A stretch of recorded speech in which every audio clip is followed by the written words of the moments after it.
Okay guys, I've got this one ready to go down on this page, but I still need to do the closure. So I had one of the little bits that I had left had a butterfly on it.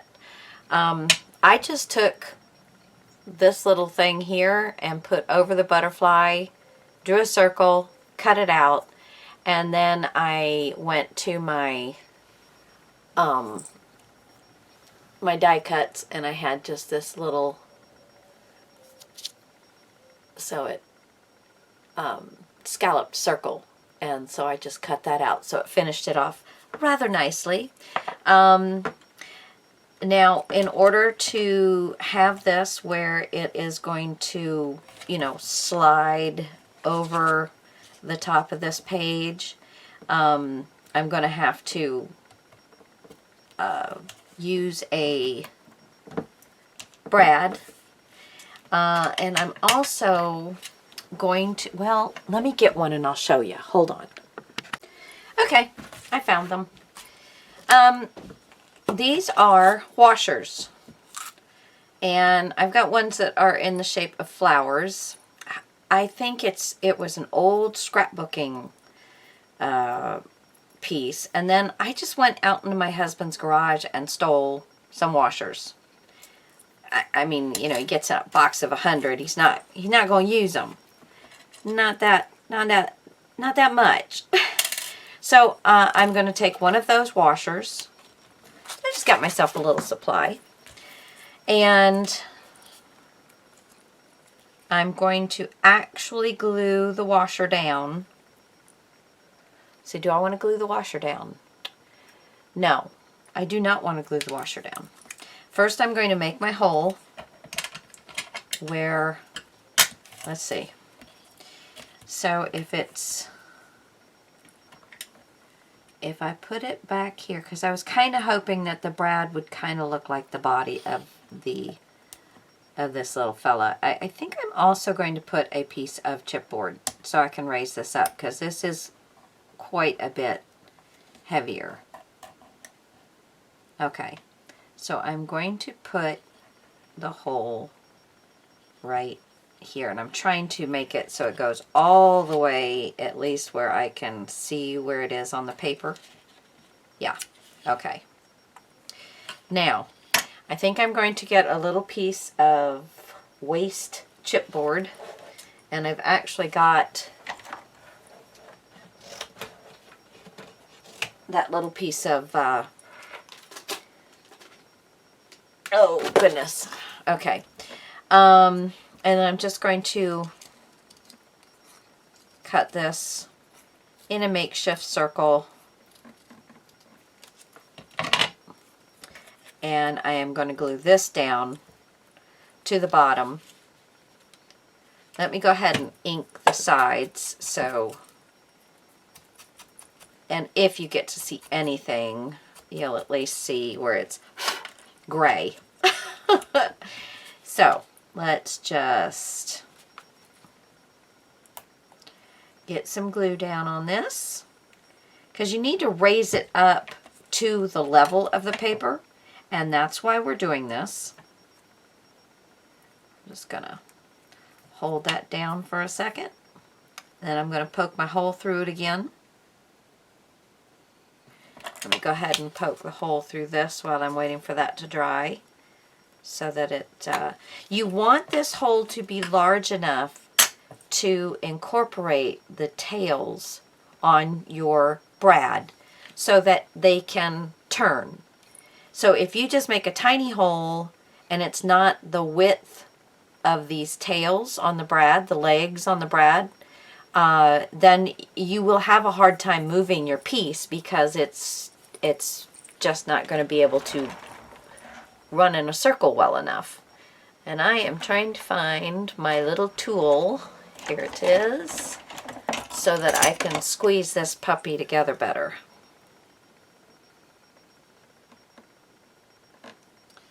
There we go. Okay, now this should be dry enough for me to go ahead and poke my hole.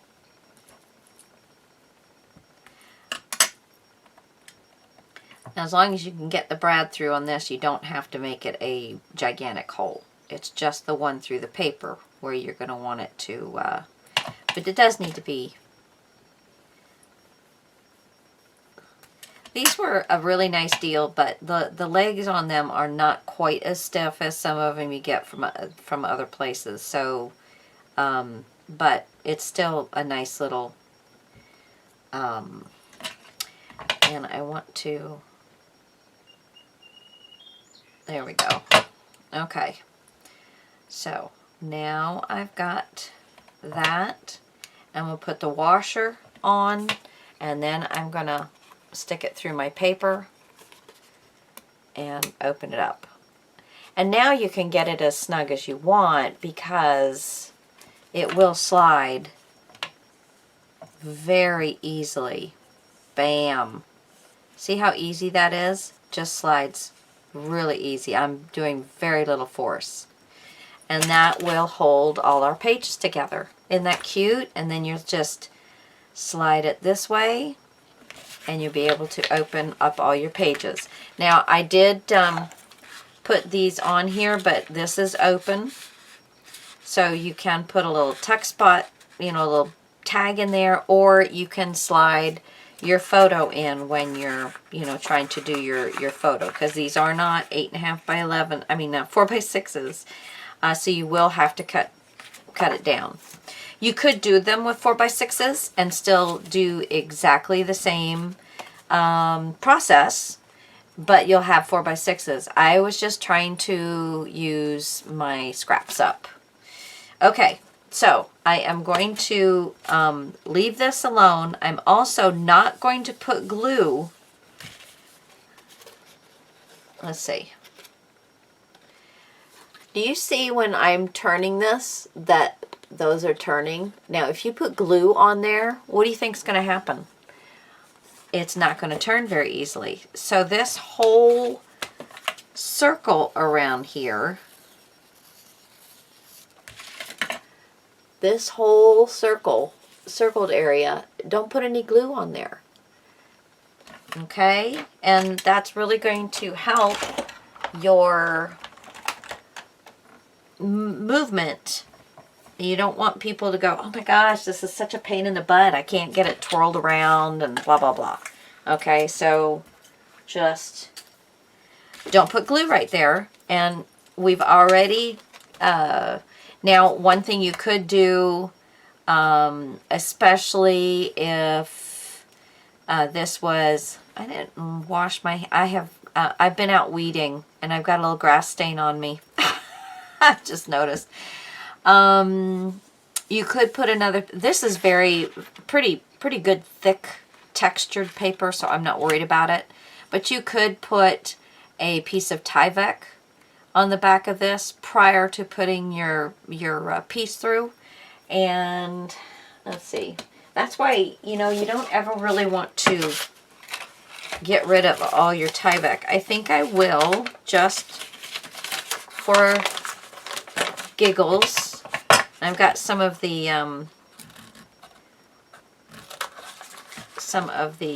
flap with the pre-glued, so I'm just going to get a little bit of that.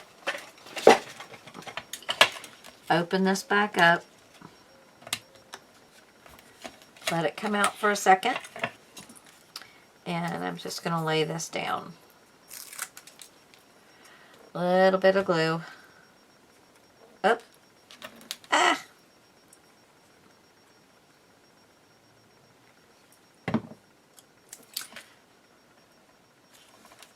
There we go. Now we will get our pokey tool and poke back through.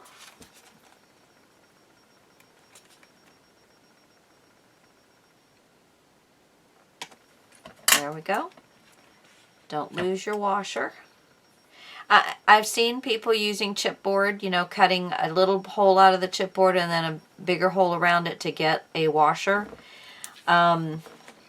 But I have found that the metal washers actually slide better. They're not as cheap, but they're not very expensive either. So just Just an FYI there. All right, and then we're just going to pop that back down. Okay, and remember, just no glue where those little bobbies are going to be moving around. Okay, so let's see. This is going to go right here, and I've got everything inked. How's that look up there? That actually looks like I can take a little bit off of the... No. No, I'm going to take just a smidge off this section here. Just a titch. Give it a little ink. Okay. Much better. All right, I'm going to glue this on. Let's take...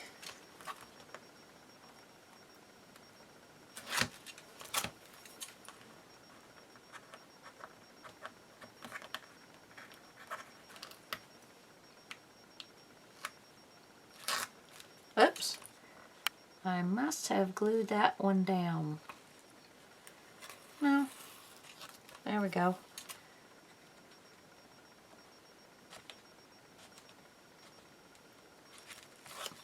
Alright, so there's that. Let's glue this puppy down.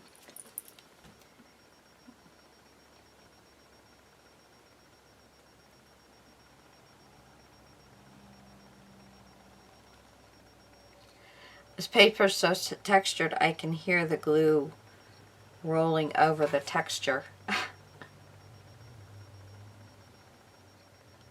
Okay.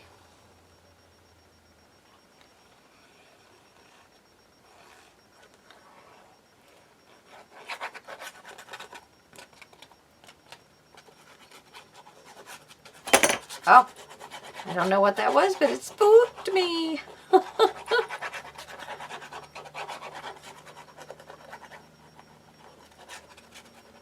Okay, here we go.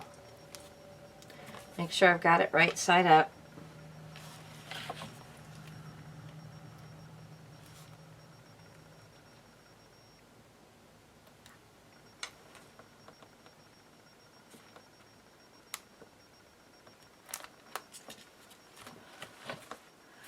There we go.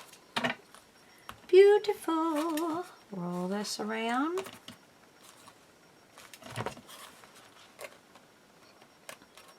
There we go. For a minute there I thought I glued it down. I said, no, there's no way I glued it down. No way.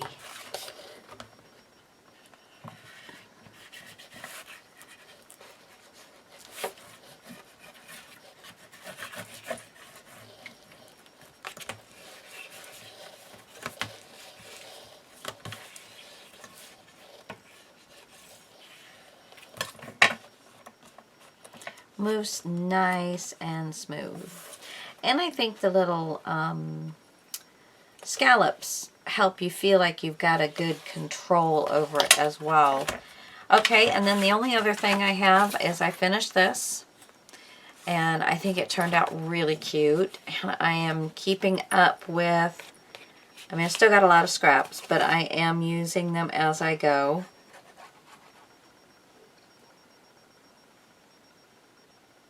And remember, we're not doing the back side of this flap, so the very front piece, because I don't know which page is going to go against which page. And so I want to be able to build that after the fact of getting these actually put into a book. And this is, I keep thinking about this one way of making these, and I don't know if I'm going to try it this time or not. I don't know. I'm just not sure I have enough. You know, I haven't really gotten down and tried it yet, so I'm not going to introduce it if I don't really know, have it formulated in my head how I want to do it. I don't usually make practice pages or anything. I just get you guys on and start doing stuff, but this is a little different, so if I choose to do it, I'll bring you along for the ride, but only if I'm you know, got it set in my brain well enough. Okay, so here is our finished page number 3. You got your waterfall. And I didn't put anything on the back of those waterfalls. I may come back and do something. Got a tag in here, and all the tags and stuff will be decorated. And here, I've got a tuck spot here. There's one here, and there's one here. Okay, so that is that side, and then you're going to flip it in the book this way. These we're leaving flat because I don't know which page is going where. And then that will be this one, just place for good pictures. And then you'll have this with 1, 2, 3, and of course 1 here, and of course 2 on both sides. So there's 7 pictures. Then this is a photo frame in the front. So you get a nice big picture in there, and then in the back is a nice pocket. So it goes all the way down. So I will be making a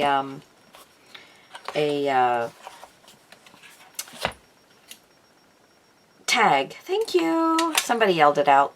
A tag for that. Okay, guys, this is getting pretty thick. Let me show you the 3 of them. Let's see. Oh, no, I had it right. So there's the 3 of them. I have not made my book yet, so I did want to do about a 2 1/4 inch, but I'd probably have to stop right now if that's the size that I chose. I don't know. We'll see what page number 4 brings, and we'll just change it out if we need to. All right, guys. Thanks for joining me. Give me some thumbs up if you like this. Leave me some comments. Let me, tell me what you're doing to entertain yourself, what you're working on in your craft room, and I hope you join me. I'll talk to you guys later. Bye. Stay healthy. Hey guys, yes, we are on our last page.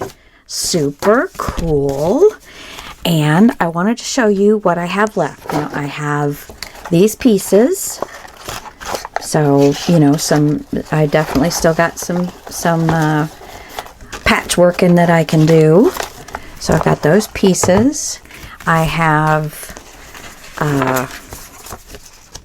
just bits of the papers. Not a ton there. Been kind of keeping up with all the scraps and utilizing them as I can. And here is my scraps for my gray paper. So I've got good pocket sizes and things like that. And then my green paper. So quite a bit of that needs to get. Of course, a lot of this too will make little tags and things like that for the tuck spots and stuff. I have, let's see here, I have 4 gray and 5 green. And I have pulled out, I have these are the 2 remaining cut-aparts. And this one here is going to be usable, but it's not got the little bottom on it. That's okay. And then I pulled this one out to add to it just in case. And then I have these 2 that I'm using for my cover. So this is all for cover or, the cut-aparts. I didn't want to use any more of the cut-aparts so that I would have them. And then for this last page, and of course all of these on all 4 of our base pages. So I have, let's see, what is it? 1, 2. That's so pretty. 3, 4, 5, 6, and 7. So all in all, not bad. I mean, it was started out with just 24 double-sided sheets. So we've been doing really well at utilizing our paper. This glue is on these things is horrible. Okay. All right, so what am I going to really start out with? I have lots of blue. I've got the gray. That is just stunning. And this one, I haven't actually used this on anything yet, so I will definitely use that. And I haven't used this one on anything yet. And this is just gorgeous. So those two for sure. And then I have this one, which has the green. And I have this one, which is a lot of pink. So we have a lot. Yes. Okay. Now, I think I will do, now let me just show you the fronts one more time. So I have this one, which is really very basic. So this, I want to have something very, I wonder if I did like this tag with that kind of right there. And then I would have her here. I might do that. But we'll see. And then I have this, which is the same thing, just backwards, but it was much smaller. This was from one of the cut-aparts. And I have this one. So, and for my last piece here, I have a Smile is a Memory Made Visible. And it is got a blue paper shining through it. So I have to keep that in mind. If I want to use that one, I can always make another one. So, all right. Now this has got some blue in it with this, and this would be really pretty. So let's concentrate first on these two pieces. What's on the back of this? Oh yeah, her. Okay, so we're going to concentrate using these two pieces right now. I'm going to go ahead and cut these out, and I will be right back. I'm going to cut the barcode strippings off of these, and then I'll be right back.